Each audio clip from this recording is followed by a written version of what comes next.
Welcome to In the Closet.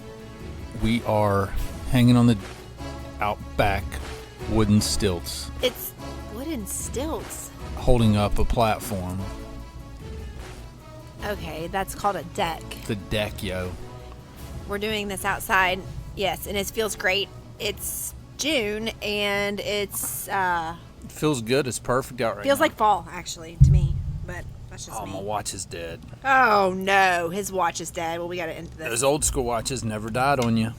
No, but you used to have to twist them and keep them cranked. You have to keep them cranked, but you could just crank them. But then again, they couldn't keep your heart rate.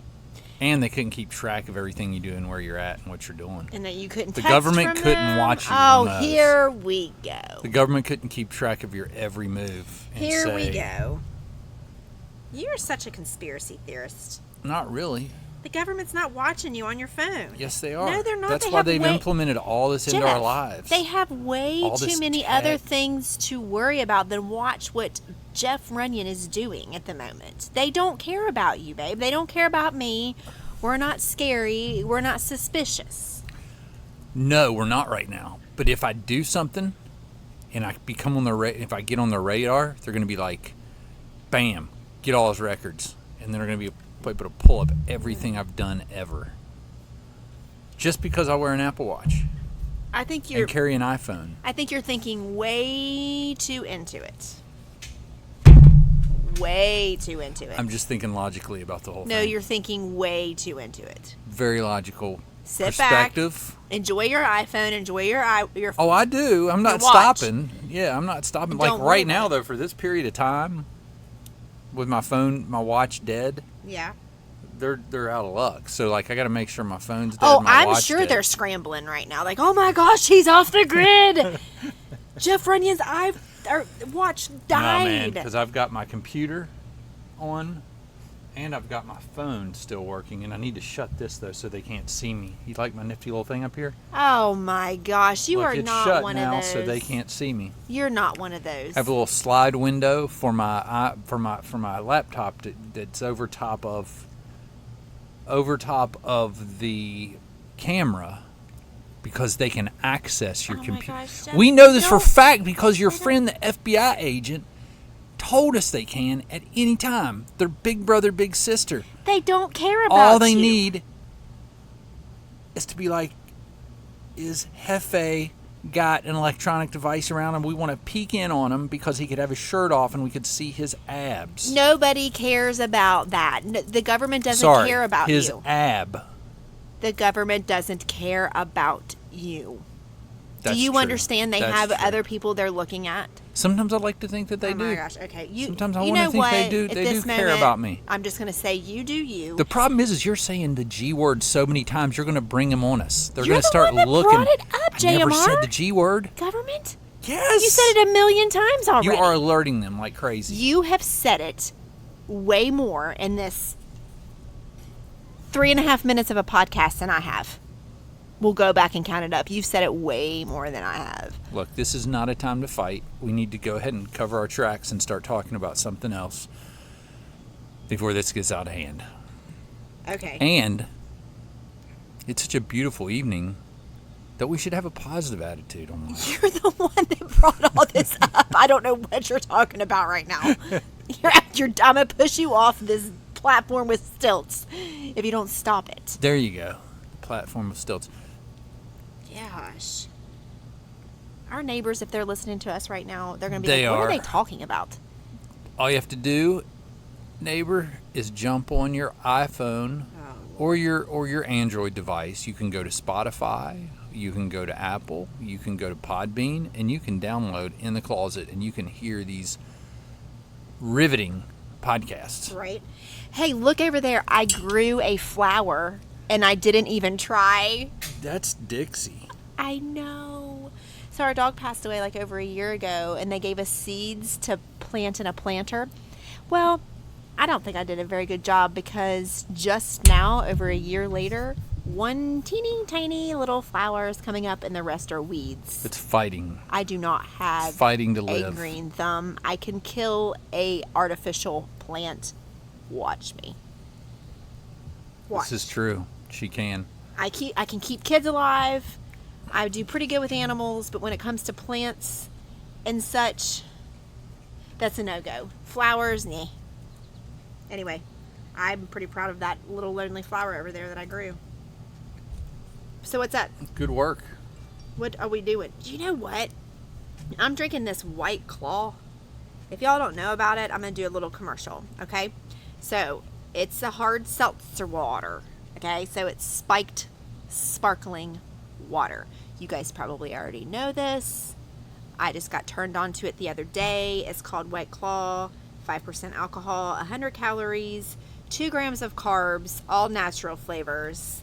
So you can enjoy a alcoholic beverage for virtually guilt-free unless you're over your calories, and then you can either YOLO it and drink it anyway, or you can just not. I don't know. But it's good, and it's raspberry, the one I'm drinking, and I like it. There you go. Thank you for that advertisement. You are welcome. Did you know there's microaggression and macroaggression? You are so random, and I don't know what you're talking about because I'm not an aggressive person at all. Okay. I don't know. I You say didn't this even catch because that joke, but go ahead. you're very I aggressive, know. so that's It very was a joke, sarcastic. and anybody who knows me knows that's a lie. But go ahead. Tell me about it. I bring it up because I heard that there's campuses. This is what it's come to in our world. They Okay. have anti-sarcasm rules. Oh, I can't go there. No, because I think that's microaggression. It's considered microaggression. Are you sure? I think let me read macroaggression, and I'm going to read these from Urban Dictionary Yes. because they're just better that I way. love Urban Dictionary. Yes. Go. Acts of micro, M-I-C-R-O, aggressions. Acts or words that are perceived to be insulting by a person who is looking to be insulted, whether or not that was the intent of the transgressor. Usually a symptom of persecution complex. Persecution complex. There's people with the persecution complex. They're always being What? persecuted, right? They're always a victim. So there's the microaggression. Microaggressions are acts of words that are perceived to be insulting by a person who is looking to be insulted. So they're looking. So, they're looking to be rattled or bothered There by are people some. like that. I know them. I know 'em. Well, it's a big. These serious kids now in college that they can't. You can't joke about anything. It's everything's the end of the world. Oh, yeah. Like, what was it I heard? I think it was earlier today. Whoopi Goldberg text. No, she tweeted, because texting, I would not have seen that. She doesn't text me about stuff like this. Whoopi Goldberg doesn't text you? Not anymore. We've had a falling out. But You had a I falling still out. saw her on Twitter. And what did she... Oh, somebody was going to be exposed for... And I don't know who this famous person was. They didn't sound famous to me, but that doesn't mean they're famous just because I don't know them. But Right. somebody had hacked their cloud and got their nudes. And they had blackmailed them and said, we're going to post them if you don't pay us this much. So that person did the thing that you need to do, and they went on Twitter and they posted them themselves. They posted nudes of Whoopi Goldberg? No! Oh, Whoopi Goldberg is going to react to this, okay? Just wait for it. What? She's tweeting about this. Oh, okay. Okay, so Sure, I thought I missed something. no, and it wouldn't. I don't think that it would be that good. So what people are saying, it's this outrage culture we've got where people are like, so calling for, the guy or the girl or who the group that got her nudes and took them and were blackmailing her. Whoopi Goldberg said, hey, everybody knows if you take a picture of nudes and you save them, that they're there forever, and Right. somebody could get them and somebody could post them. So don't take pictures of yourself naked if you don't want the risk of them getting out there somewhere. Right. Right? Don't do it if you can't live with them getting out there, because they might. There's a chance. Just don't take them. Well, people were all up in arms because you're insulting the victim, or you're Right. attacking the victim, who is the lady who. Well, that's bullcrap. She's stating the facts, which is, hey, you don't want this to happen to you. Don't do Pretty it. simple. Right? Pretty simple. Don't do it. And if you want to do it, I think the lady reacted properly because she knew she did it. Right. She knew she took the pictures, and she went and posted them to beat the guy. Like to say, oh, you gonna try to take my money?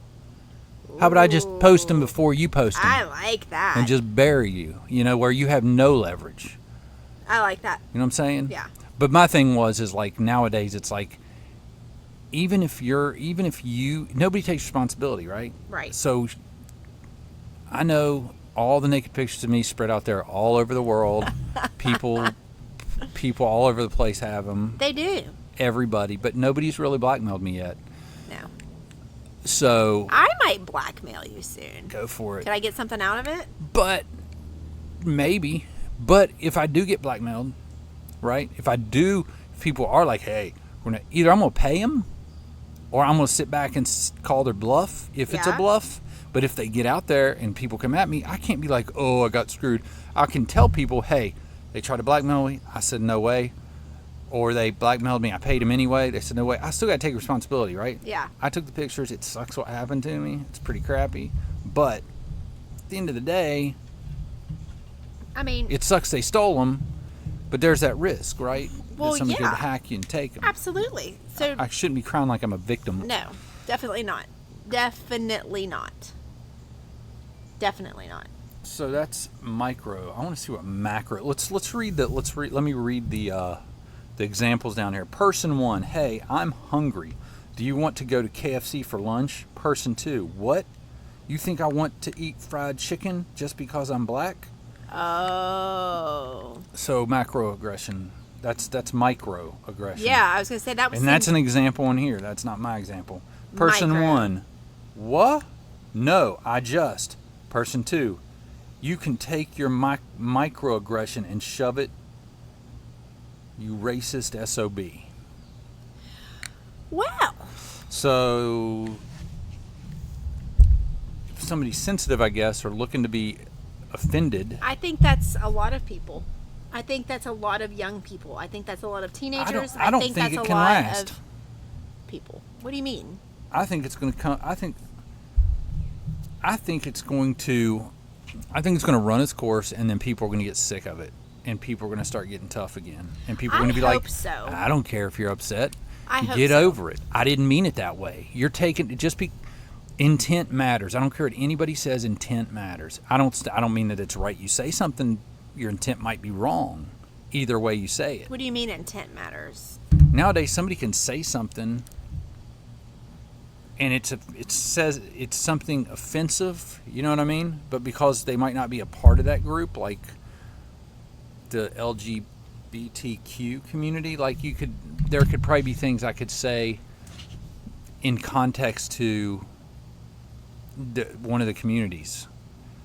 But because I'm not part of that community, even though I say it, I'm confused. I'm lost. I'm lost in my own words. You said intent matters. What? Well, intent does matter. Intent matters, right? Like what you mean by something. I'm trying to ask what you're talking about. I'm trying to think of a good example of when somebody says something, and like the kids, like you've said to the kids before, like I'll be joking around about something or making fun. They'll be like, "You're so mean," and you'll be like, he's kidding. Because my intention is I'm joking about it, right? Like a comedian making jokes about, say, handicapped people. Or short people, or I mean little people, if that's what you're supposed to call them, and they say in their act, they say midget. Well, that might be offensive, but it's part of the act, and it's supposed to be funny. I understand what you're saying. Their intent is not to offend a group of people. Okay.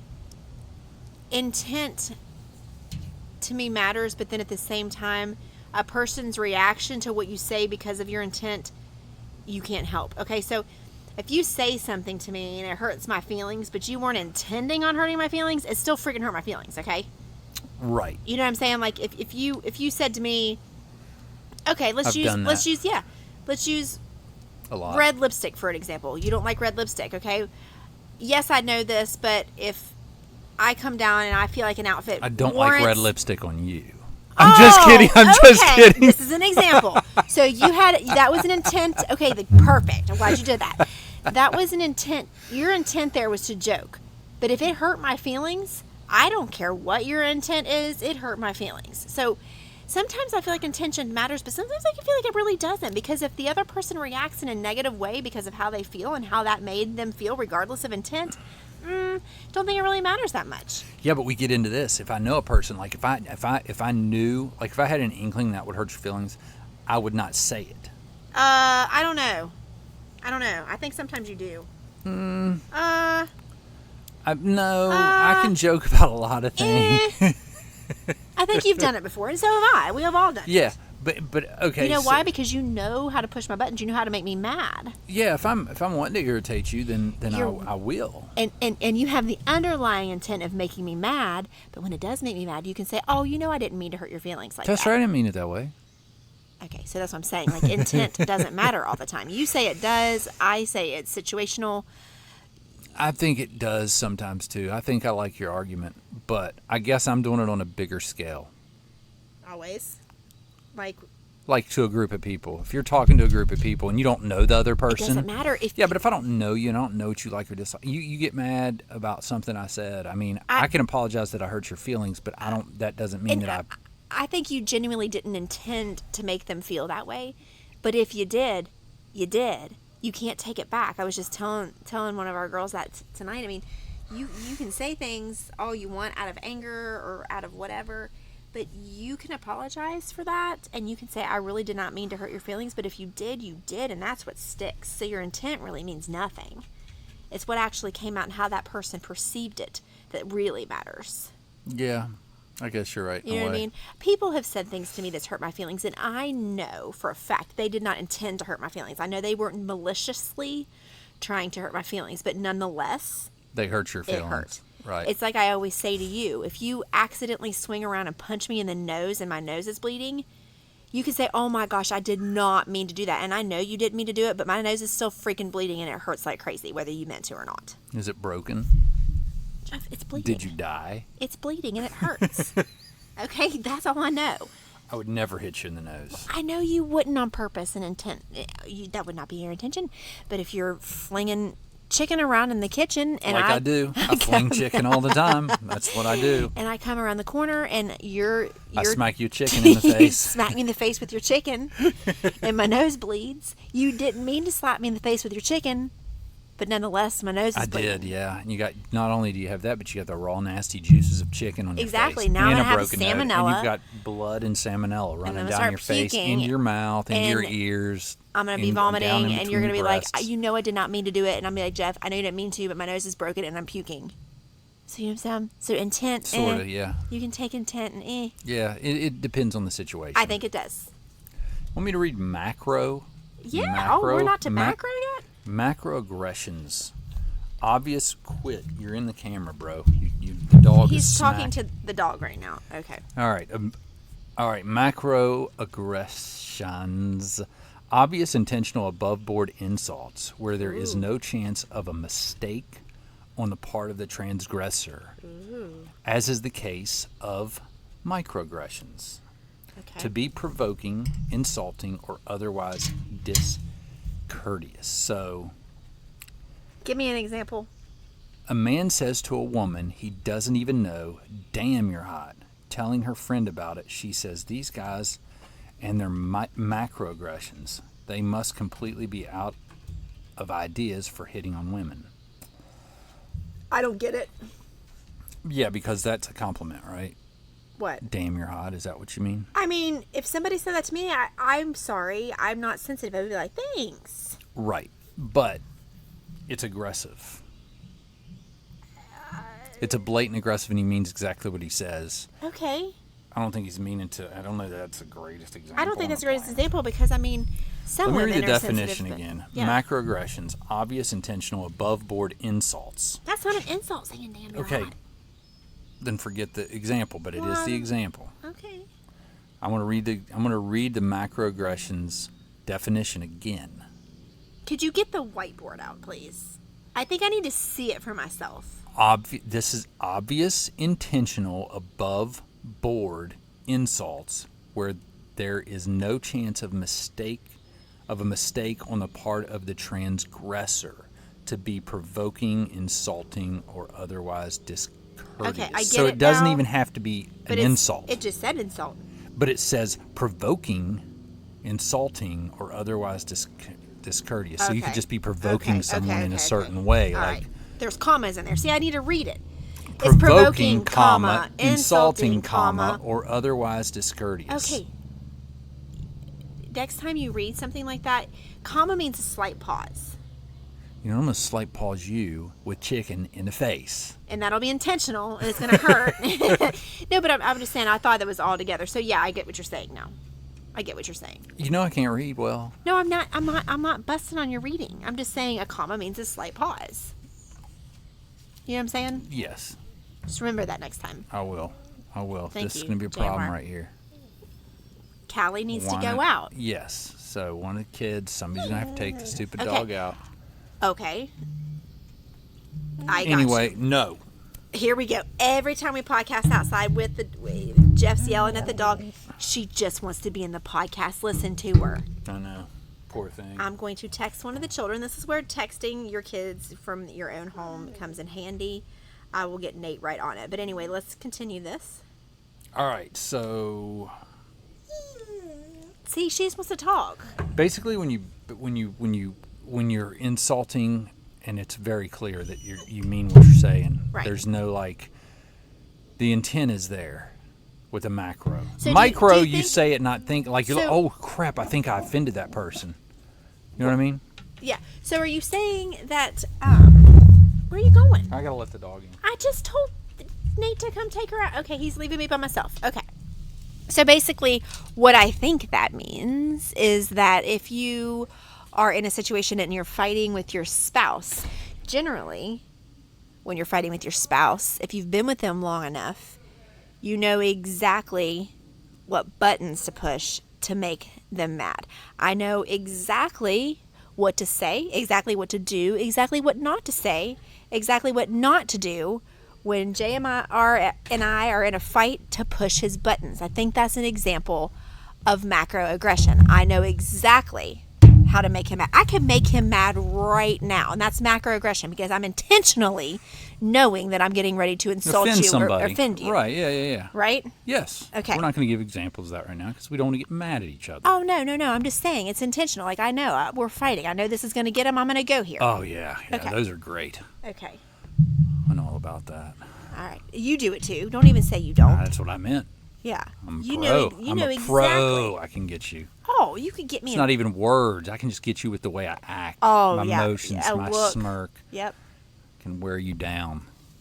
Exactly. So macro, micro, something new for everyone out there. Or maybe it's new for us, but I just heard about it. And what was the other thing I heard today when it kind of had to do with it?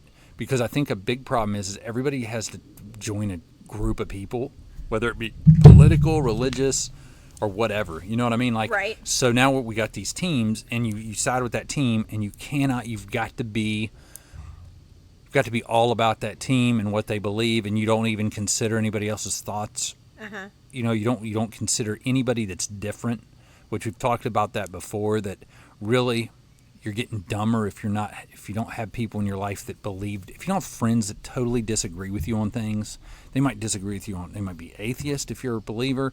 They may be a believer if you're an atheist. But if you can't talk to those people maturely and Right. still walk away, and nobody's converted either way, and Right. still everybody believes just as fully the way they believe, then or not believe, whichever way you want to look at it. If you can't walk away with that and still really have true, genuine feelings, but Yeah. we draw lines in the sand. It's okay. Or you like that It's okay. Christians will be like, you have an atheist friend? Exactly. Well, yeah. Well, then are you trying to bring him to Jesus? Right. Because if you're not, then why do you have an atheist friend? Right, Which right, to right. me is absolute blasphemy. That's exactly what I don't think is right about Right. that. What are you talking about? You should be friends with every freaking buddy if you call yourself a Christian. Right. You know, you shouldn't draw lines in the sand like that. It's not cool. I like that. It's okay for people to be who they are. Who they are. And this goes. It takes a lot of maturity though on your part. Oh, 100%, and a lot of strong mind. Like your Right. mind has to be strong. And this girl, I want to read something that a friend. Well, she's an indirect friend of mine. I know her through Instagram. We have some mutual friends, and she's getting into fitness. She made a fitness transformation, and She posted something today, and I want to read it because it kind of goes along with this. And this is an amazing post. I love everything about this post because women are like this, and we need to stop. Okay, let me just read it real quick. It's kind of long, but it's really, really good. It just says, because I want your input on it. It says, "Hey sis," and I think she's just meaning women. "You do you, and let others do them. If you want to put on a full face of makeup every time you go into the gym, contour away and teach me. If you want to wear a super cute matching tank outfits every time, yes, queen, crop tops. You're way more confident than me, and you go, girl. Ball caps or visors, have at it. If you're like me and wear the same handful of ratty t-shirts and old pants, let's rock them together. Because you know what matters way more than what you or the person standing next to you wears or how you look while you work out? The fact that y'all are getting it done. You're putting in the work, doing something positive for yourself, and taking a stand against a culture that overall does not value its health.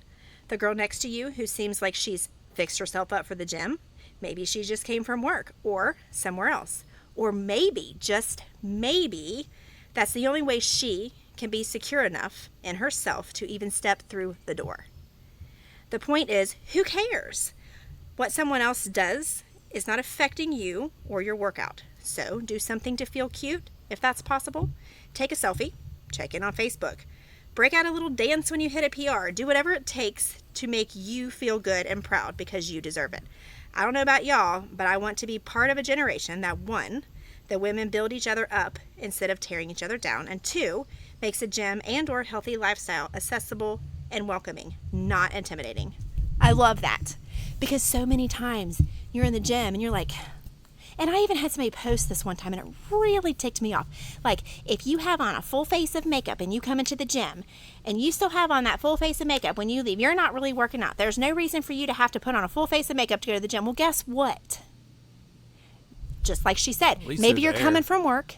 Maybe you're getting ready to go somewhere and you're not going to have time to do a full face of makeup. Or maybe you just feel better with makeup on. Just because I don't go, and I'm one of those people. Just because I don't go into the gym fresh-faced, like no makeup at all, just roll out of bed and put my hair up, just because I want to fix my hair a little bit and put on makeup, is because I feel better that way. I feel more confident that way. Wouldn't it always, when somebody's picking at somebody else or making that, it's really not about that person. It's about them not. Either they're jealous that someone can be that loose. Right. You know, because we're all different when we're younger. Like, now I'm more like that. Like, I'm like... Me too. I just like people being who they are. They're not like me. That's cool. I mean, I don't want people to be like me. I'm boring. I used to be the same way, though, when I was a little bit younger and going into a gym. Like, I didn't go to the gym much, but I guess when I first started working out, I mean, I get it. I was a little insecure in myself, and I didn't want to really see women walking around in, a sports bra. I felt like, why is she doing that? Is she just trying to make all of us that are overweight feel bad? No. Maybe she worked her ass off for that. Yeah. And she's finally exhilarated and she's finally confident enough to wear it like that. Do it. Right. It's our fault if we're offended or feel a certain type of way about it. Why do we expect other people to coddle us in our insecurities? You don't even know the person. It's not all those girls that were in that LA Fitness back in Atlanta when I first started working out. When I walked in and they were all wearing their sports bras and their little yoga pants, and I'm sitting over here overweight and have roly-polies.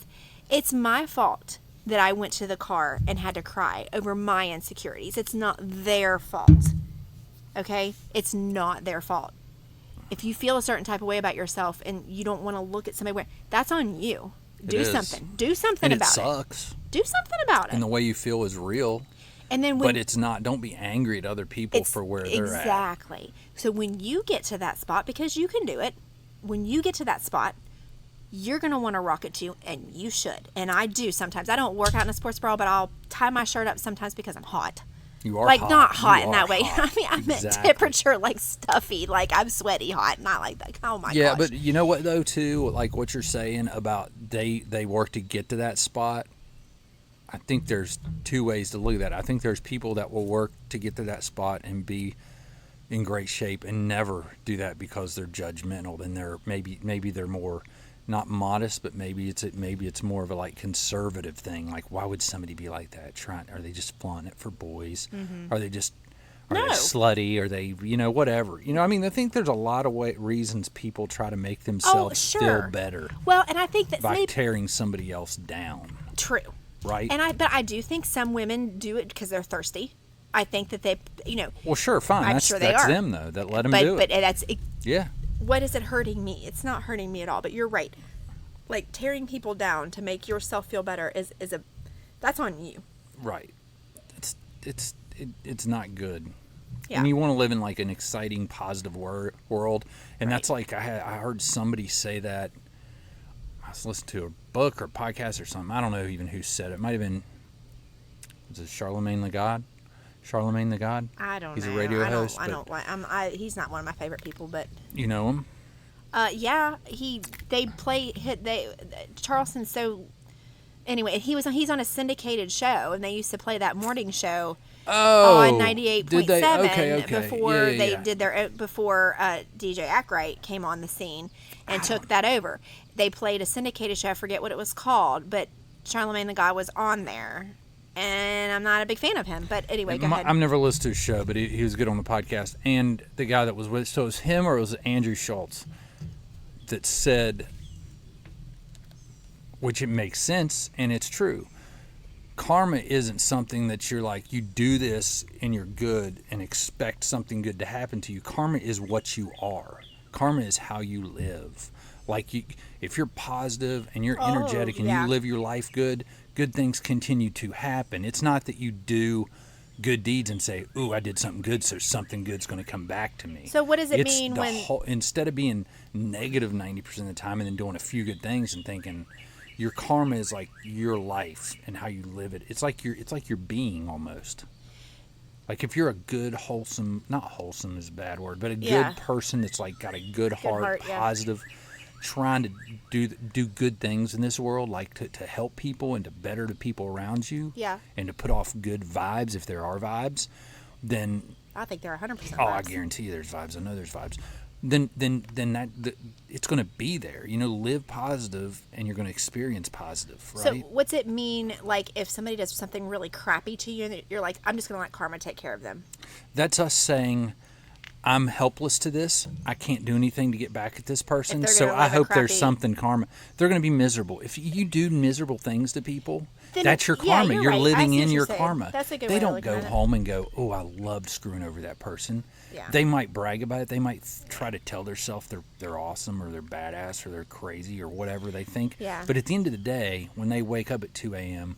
and especially if they see that person bounce back from whatever they did horrible, and they see, oh my gosh, this person, I screwed them over, and now they're doing better. I know that I think that stings more than like I screwed them over and now look at them wallowing. And the person's quiet about it. Yeah. And they don't jump on it, and they shake their hand. Hard to do. And, you know what I mean? Hard to do. It's hard to do.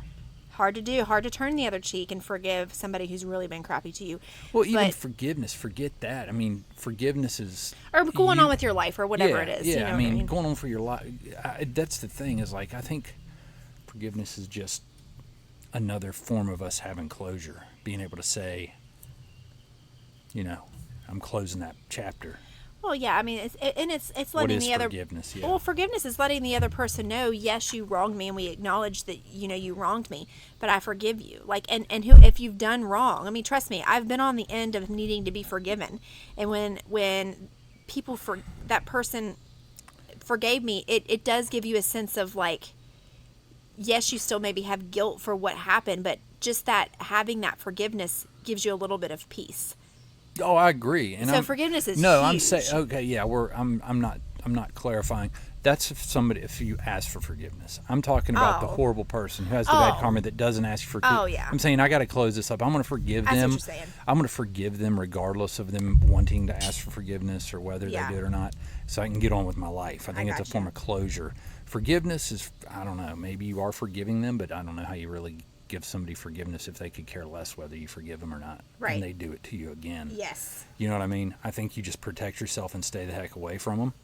Yeah. And you close them out and you're done with them. And I think that's okay. And like you said, them seeing you going on with your life and moving on and being happy and stuff is probably way more, gets way to them more than if you just kind of wallow and be like, look what, throwing him under the bus. So-and-so did this to me. So I hate when people do that.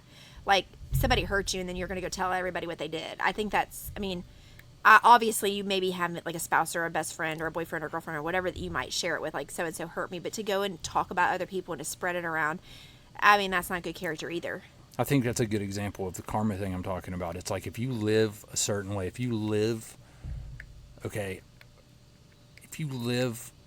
when it comes to gossip, if you're one of the people that does not spread gossip, you do not accept gossip, you're the one that gets away from people that start talking about gossip, that karma is what you live like. So now you're not going to attract people that are gossipy.